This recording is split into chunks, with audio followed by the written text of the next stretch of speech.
Orphelin de père à 8 ans, il est aujourd'hui l'homme le plus riche de l'Afrique. Découvrons ensemble le parcours et le secret de la réussite du tout-puissant Aliko Dangote. Au décès de son père, le jeune Nigérian est confié à son grand-père maternel. Vu sa motivation pour les business, ses grands-parents l'envoient étudier le business à la prestigieuse université Al-Azhar, au Caire. Une fois diplômé, à l'âge de 21 ans, il décide de se lancer à fond dans le monde des affaires en important du ciment pour revendre. Pour cela, il emprunte à un oncle un demi-million de naira, environ 3500 €, qu'il promet de rembourser en 2 ans. Le ciment étant un bien rare et cher à l'époque dans le pays, son entreprise se développe très rapidement pour devenir Dangote Cement. En 3 mois, il rembourse sa dette et prend son envol.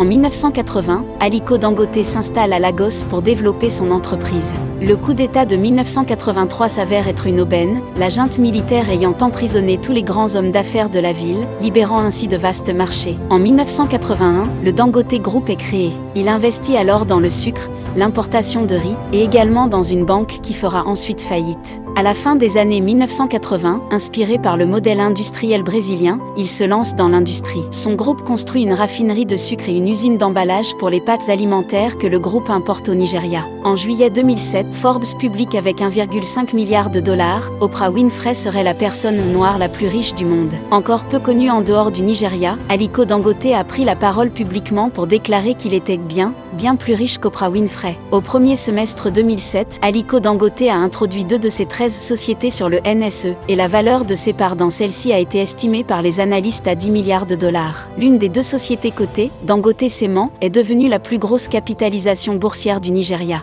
La valorisation de ses participations place directement Dangote parmi les hommes les plus riches d'Afrique, sachant que 11 de ces sociétés demeurent non cotées en bourse. En 2013, son groupe possède la plus grande usine de production de ciment subsaharienne, Obajana Cement Plan. Ses projets d'investissement atteignent 10 milliards de dollars dont une part sur la construction de cimenteries en Afrique. Dans la même année, avec un conglomérat de banques, l'homme d'affaires investit dans la construction d'une nouvelle raffinerie de pétrole d'une capacité de 400 000 barils par jour, pour un coût total de 8 milliards de dollars. Il dévie ainsi le premier homme d'affaires du continent africain à dépasser le cap des 20 milliards de dollars, soit 15,3 milliards d'euros, de fortune. En 2014, il est classé parmi les 50 personnalités africaines les plus influentes dans le monde, selon le magazine Jeune Afrique. En août 2016, il lance SunTrust, une banque 100% digitale ciblant les zones encore peu bancarisées d'Afrique de l'Ouest. Le 7 octobre 2016, il est reçu à l'Élysée par François Hollande. C'est un homme d'affaires singulier dans le sens où il s'évertue à respecter 3 principes: réinvestir ses profits dans le pays au lieu de cacher l'argent dans des coffres suisses, mener un train de vie modeste et tout miser sur le marché intérieur du pays le plus peuplé d'Afrique. En 2018, lors du passage d'Emmanuel Macron à Lagos au Nigeria, Fatoumata Ba favorise la rencontre entre ce milliardaire nigérian et le président français. En janvier 2020, le milliardaire Aliko Dangote annonce vouloir acheter le club de football anglais londonien d'Arsenal.